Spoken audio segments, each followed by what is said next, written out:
Hey everyone, if you're a homeowner in Florida with a screen enclosure, you know exactly what I'm talking about. Those rusty screws and the streaks they leave behind. Well, today we're going to dive into why that common sight is a whole lot more than just an eyesore.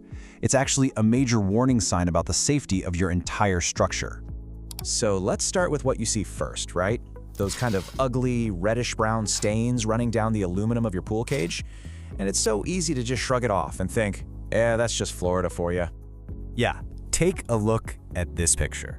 This is a classic example, isn't it? You can see that rust just caked onto the screw head, and that telltale trail where rain has washed it down the frame. I mean, it doesn't look great, for sure, but is that all it is? And that right there, that's the big question we're going to tackle. Are those rust stains just a cosmetic issue you have to put up with? Or are they screaming at you about a much deeper, more serious problem with the stability of your enclosure? Let's dig in. Okay, so to really get a handle on this, we've got to talk about the environment itself. See, Florida isn't just a little hard on metals. It creates what you could call a perfect storm for corrosion, and it all boils down to some pretty simple science.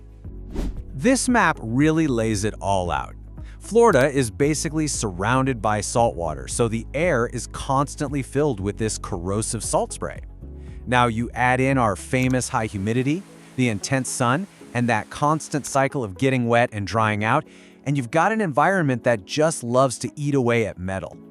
So the science behind this has a fancy name, galvanic corrosion. But don't let the name fool you, the idea is actually pretty simple.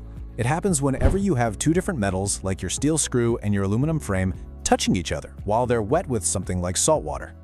And check this out. This diagram explains it perfectly. Those two different metals in the salt water create a tiny electrical current. Your screen enclosure is literally acting like a tiny battery at every single connection point. And that current actively eats away at one of the metals, in this case your steel screw, causing it to get weaker and weaker from the inside out. Okay, and this is probably the most important thing you'll take away from this whole explainer. The rust that you can actually see on the outside, that is just a tiny, tiny fraction of the real problem. The real danger is hiding where you can't see it. Just let that sink in for a second. The rust you actually see, that's just the symptom. The real damage, the real structural risk is happening where you can't see a thing. This iceberg visual is just perfect for explaining this. The rust stains are what you see above the water, right? But underneath, where it's hidden, that's where the real damage is happening. That galvanic corrosion is literally dissolving the threads of the screw. And when that happens, you lose clamping force, which means the screw isn't really holding the frame together anymore. And here's the key. These screws don't just hold the screen, they hold the entire structure together. And this gets especially bad at critical spots, like the base anchors, where the cage meets your concrete deck. You know, gravity pulls all that salt water and dew down to the bottom, where it just pools and sits, supercharging that corrosion deep inside the concrete where you'll never see it. This is a huge failure point, because if these anchors rust through, your cage is no longer really attached to its foundation. So why is this such a massive deal in Florida? Well, one word, hurricanes. Your screen enclosure is an engineered structure designed to handle incredible wind loads. But it can only do that if every connection is solid. When you have weakened, rusted out screws, they can't transfer that force. Instead, they just snap. And that's how you get a catastrophic failure during a big storm. Okay, so we've laid out the problem, and it sounds pretty serious. But here's the good news. This is totally preventable. The fix is all about using the right materials from the get-go and understanding that, hey, not all steel is created equal, not by a long shot. So, let's bust a really common myth. A lot of people hear stainless steel and think it's invincible, right? Well, that's not exactly true.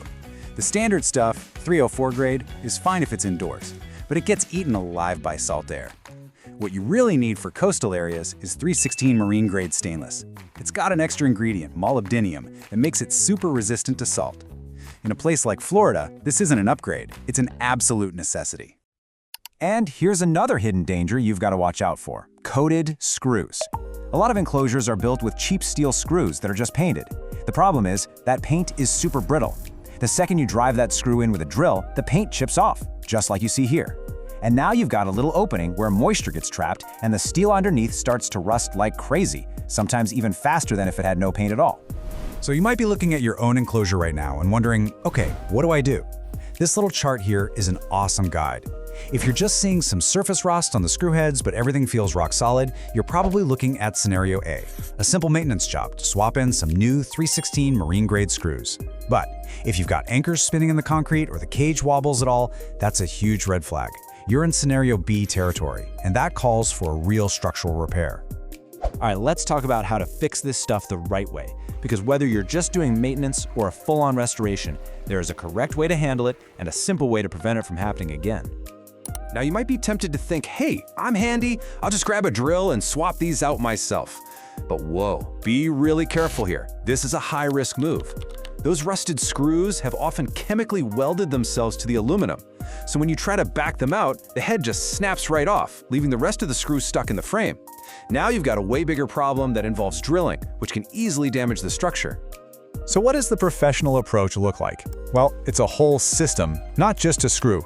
First, you've got that strong 316 marine-grade screw. But here's the critical part. It's paired with a nylon washer. That little piece of plastic is a dielectric barrier. It isolates the steel from the aluminum. It literally turns off the battery. And then, of course, the whole thing is secured with a heavy-duty concrete anchor that can handle the load. And once it's fixed, how do you keep it that way for the long haul? It's actually pretty simple. Every now and then, just rinse down the bottom part of the frame with a hose to get the salt off. And once a year, just walk around and take a good look at the base anchors. The whole key is to catch things early. It's so much easier to deal with a little surface rust than a snapped-off screw. You know, when you put it all together, it's about so much more than just a rusty screw. This quote says it all, really. You're not just making it look better, you're preventing catastrophic damage, you're making it safer for your family, and you're making sure your investment lasts for years and years to come. So the next time you see a rusty screw on a screen enclosure, whether it's yours or your neighbor's, don't just see it as a stain. See it for what it truly is, a warning sign. The health of that entire structure is about engineering and safety, not just how it looks. We really hope this helped you understand what's going on with your enclosure's fasteners. If you're dealing with rust or deterioration in your screen pool enclosure and want to address it the right way, the contact information for experienced professionals at Screen Factory Florida is available in the video description below.